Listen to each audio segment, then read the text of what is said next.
Brought to you by Agilus Diagnostics.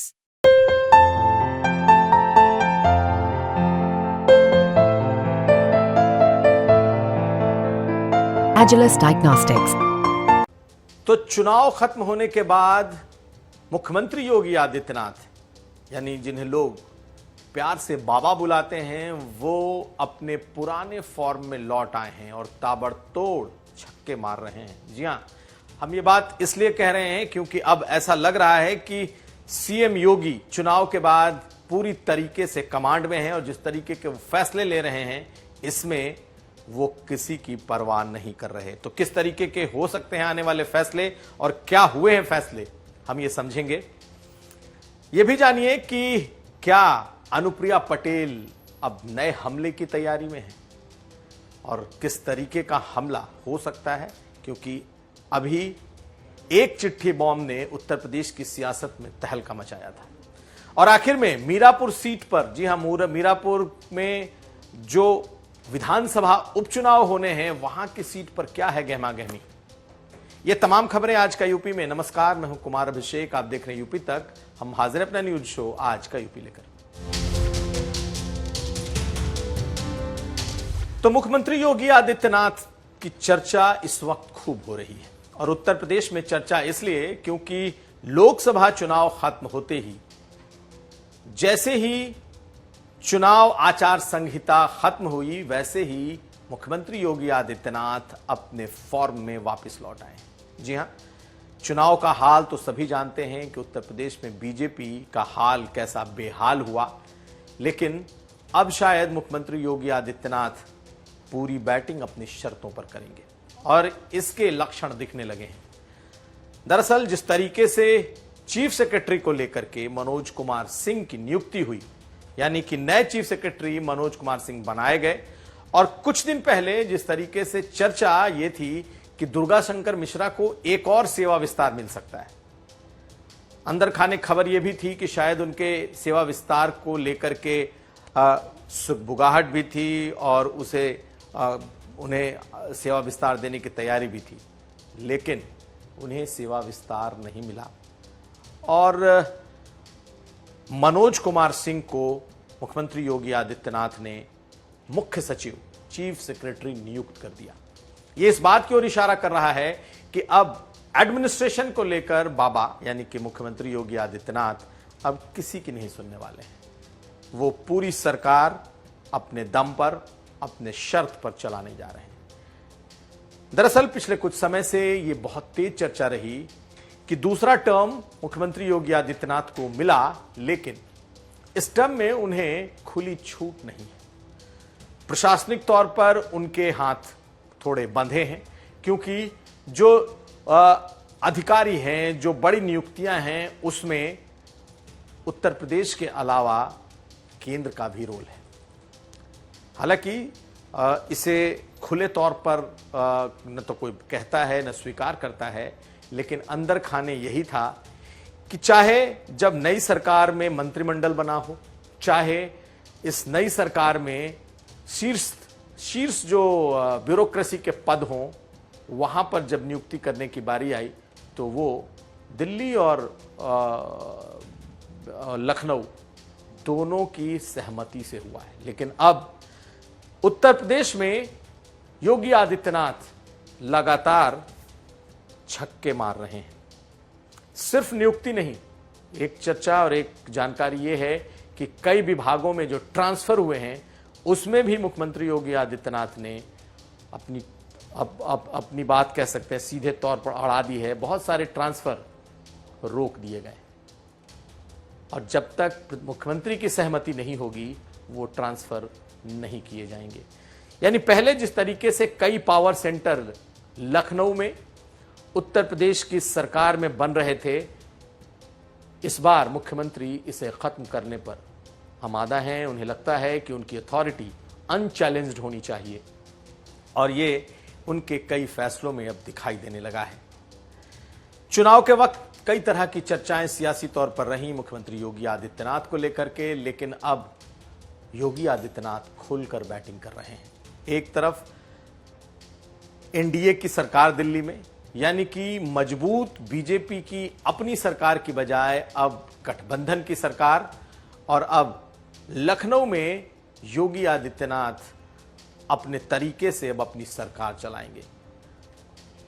एक वो दौर था और एक नया दौर आता दिखाई दे रहा है। हमारी नजर इस पर बनी रहेगी। अब अगली खबर। तो अनुप्रिया पटेल की चिट्ठी ने जिस तरीके की हलचल, जिस तरीके का कोहराम इस वक्त उत्तर प्रदेश की सियासत में मचा रखा है, ये आने वाले सियासत की ओर इशारा कर रहा है। क्या अनुप्रिया पटेल एक नए तरीके से सियासत करने जा रही हैं? क्या अनुप्रिया पटेल के अपने वोट बैंक के खिसकने के डर से उन्होंने इस मुद्दे को उठाया है?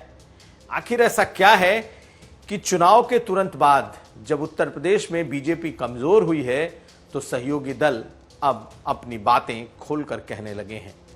जी हां, अपना दल एस की सर्वोच्च नेता हैं अनुप्रिया पटेल, और अनुप्रिया पटेल ने 4 दिन पहले जो पत्र मुख्यमंत्री योगी आदित्यनाथ को लिखा था और जिसमें उन्होंने कई सवाल खड़े किए थे, और खास करके साक्षात्कार की नौकरियों में, यानी कि इंटरव्यू वाली नौकरियों में जिस तरीके से ओबीसी, दलित और शेड्यूल ट्राइब्स के कैंडिडेट्स को एनएफएस लिख दिया जाता है, नॉट फाउंड सुटेबल, इसे लेकर उन्होंने एक लंबी चौड़ी 2 पन्ने की चिट्ठी लिखी थी।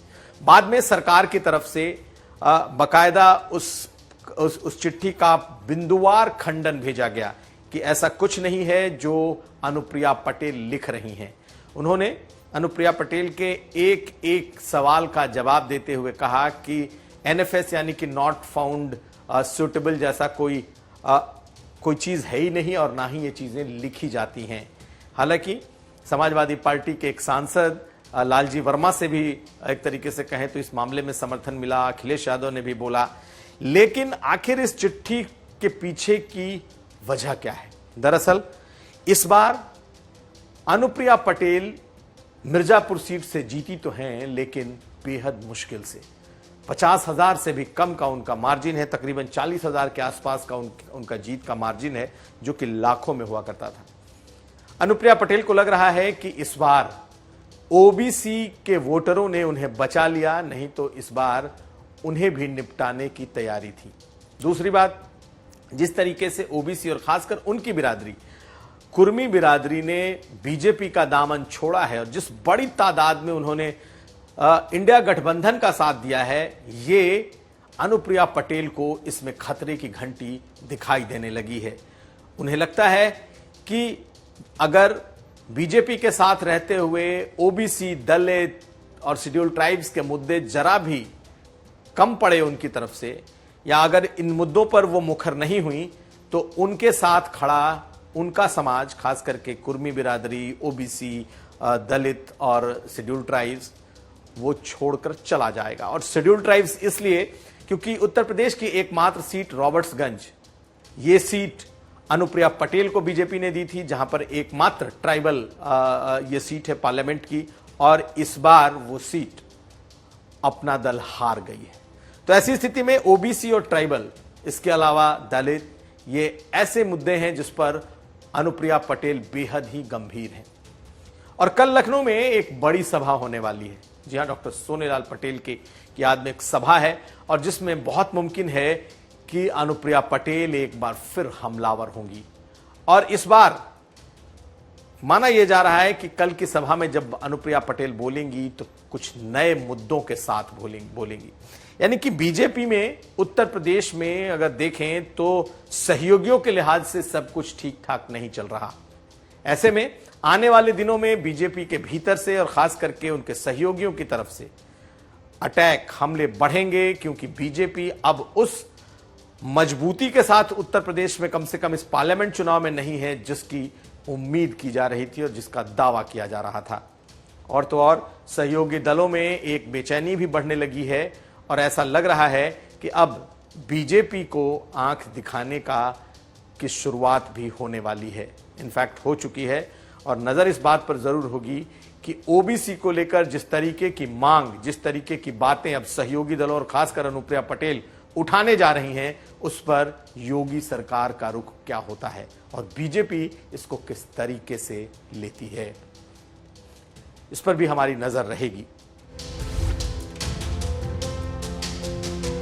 जी हां, बात अब हम करेंगे मीरापुर विधानसभा उपचुनाव की। मीरापुर वो विधानसभा है जहां पर उपचुनाव होने हैं, इसलिए क्योंकि जिन 10 विधानसभाओं में उपचुनाव होने हैं उसमें से एक मुजफ्फरनगर की मीरापुर सीट है। हालांकि विधान पार्लियामेंट के हिसाब से यह बिजनौर में आती है, लेकिन मुजफ्फरनगर जिला इस मीरापुर में लगता है।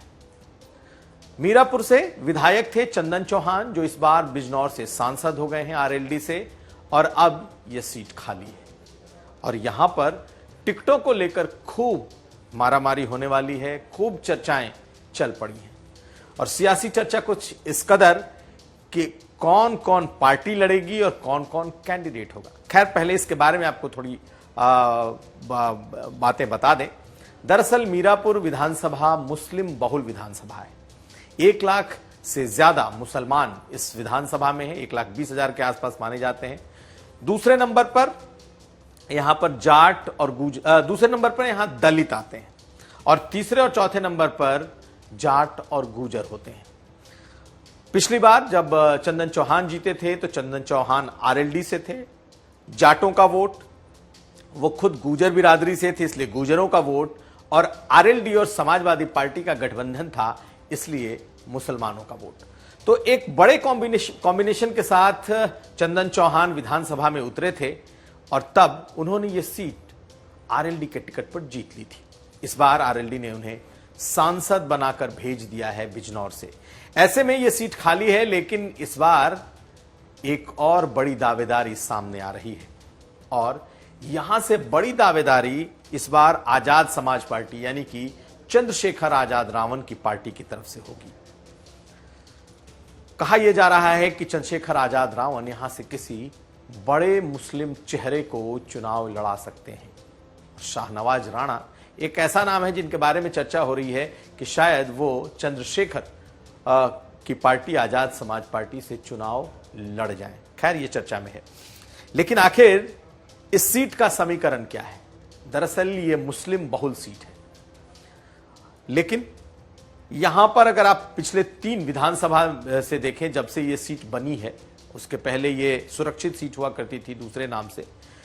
एक बार बीएसपी जीती है, बीएसपी इसे 2012 में बीएसपी जीती थी। 2017 में यहां से बीजेपी ने बाजी मारी थी और 2022 में यहां से आरएलडी जीती है और तीनों बार, पहली बार यहां से मुस्लिम विधायक हुआ करते थे बीएसपी से, लेकिन उसके बाद जाट और फिर गुजर विधायक हुए। बीजेपी से यहां से जाट विधायक ने जीत दर्ज की थी, गुजर विधायक यहां से आरएलडी के हुए हैं। इस बार यहां की लड़ाई को लेकर बड़ा ही दिलचस्प वाकया है। दरअसल चर्चा एक अंदर खाने ये है कि आरएलडी के दावे की ये सीट है, क्योंकि आरएलडी के विधायक थे और अब वो सांसद बन गए हैं। उधर एक सीट है खैर, जो कि अलीगढ़ में पड़ती है और वो जाट बहुल है। एक चर्चा इस सीट के अदला बदली को लेकर के भी है कि बीजेपी हो सकता है अपनी खैर सीट आरएलडी को दे दे और आरएलडी अपनी ये मीरापुर सीट बीजेपी को दे दे। दूसरी तरफ समाजवादी पार्टी का इस सीट पर दावा बनता है, लेकिन चूंकि 10 सीटों में कम से कम 2 सीट कांग्रेस पार्टी लड़ेगी, तो एक चर्चा यह भी है कि क्या समाजवादी पार्टी ये सीट कांग्रेस पार्टी को दे सकती है। यह सभी चर्चाओं की बात है, हालांकि कांग्रेस पार्टी का भी दावा है। लेकिन अगर नामों के लिहाज से देखा जाए तो कई दावेदार हैं। आरएलडी से मलुक नागर की पत्नी यहां से दावेदारी की चर्चा आ रही है। इसके अलावा विजेंद्र सिंह, जो कि बिजनौर से इस बार पार्लियामेंट का चुनाव लड़े थे, तीसरे नंबर पर आए, लेकिन बीएसपी ने यहां बहुत अच्छा वोट लिया था। तो विजेंद्र सिंह, हालांकि विजेंद्र सिंह ने बसपा छोड़ दी है, लेकिन चर्चा है कि वो समाजवादी पार्टी या फिर बीजेपी या आरएलडी जो इस सीट पर आरएलडी या बीजेपी से लड़ेगा उससे दावेदारी कर सकते हैं। हालांकि ये चर्चा है, लेकिन आरएलडी की तरफ से मल्लुक नागर के किसी करीबी का नाम सुनने में आ रहा है। यूं तो कई दावेदार पार्टी से हैं, लोग दावेदारी बड़ी तादाद में यहां पर कर रहे हैं। उसके अलावा देखा जाए तो समाजवादी पार्टी की तरफ से भी कई दावेदारियां सामने हैं। तो क्या यह सीट इतनी अहम हो गई है इस बार कि इस बार सबसे ज्यादा दावेदारी यहां से हो रही है? विजेंद्र सिंह को लेकर भी है कि विजेंद्र सिंह ने बसपा छोड़ दी है तो वो यहां से चुनाव मैदान में लड़ने की कोशिश करेंगे। लेकिन यह सीट गुजर इसे अपनी सीट कहते हैं और पिछली बार देखा जाए तो गुजर चंदन चौहान गुजर बिरादरी से थे, वो जीते थे। तो इस बिरादरी की दावेदारी कम से कम आरएलडी हो या आरएलडी अगर बीजेपी को देती है तो उस सीट से ज्यादा संभावनाएं बन रही हैं। हालांकि चर्चा तो पश्चिम के एक बड़े बीजेपी जाट नेता के परिवार की भी है, लेकिन फिलहाल वहां से दावेदारी की मनाही हो रही है। नजरें मीरापुर पर टिकी रहेंगी कि क्या मीरापुर की सीट वापस बीजेपी चुनाव लड़ती है या आरएलडी अपने किसी कार्यकर्ता को लड़ाती है। दूसरी तरफ क्या इस सीट पर समाजवादी पार्टी खुद लड़ती है या फिर समाजवादी पार्टी इसे कांग्रेस को देती है। लेकिन सबसे ज्यादा नजरें आजाद समाज पार्टी पर होंगी, यानी कि चंद्रशेखर आजाद रावण पर होगी, जो वहां से बड़ी दावेदारी कर रहे हैं। लेकिन आखिर में भूलना नहीं होगा, बसपा यहां पर बेहद मजबूत रही है। इस बार भी बीएसपी से विजेंद्र सिंह को बड़ी तादाद में वोट मिले। यहां पर दूसरे नंबर पर दलित हैं। ऐसे में बीएसपी की दावेदारी बड़ी है और माना जा रहा है कि बीएसपी यहां से एक बड़े, जिसे बहुत धनाढ़ चेहरा है, बालियान नाम है उनका, और कहा यह जा रहा है कि उनकी तरफ वो बीएसपी से चुनाव लड़ सकते हैं। तो कुल मिलाकर के इस वक्त जो मीरापुर सीट है वो हॉट सीट बनी हुई है और सबकी नजरें इस पर टिकी हैं, क्योंकि बीजेपी और आरएलडी हर हाल में इस सीट को अपने पास रखना चाहेंगी, क्योंकि ये उनकी सीट रही है। पश्चिम का समीकरण कैसे बदलता बिगड़ता है, इस पर मीरापुर की सीट पर हमारी नजर बनी रहेगी। तो ये था आज का यूपी। हम कल फिर हाजिर होंगे, तब तक के लिए हमें दीजिए इजाजत। नमस्कार।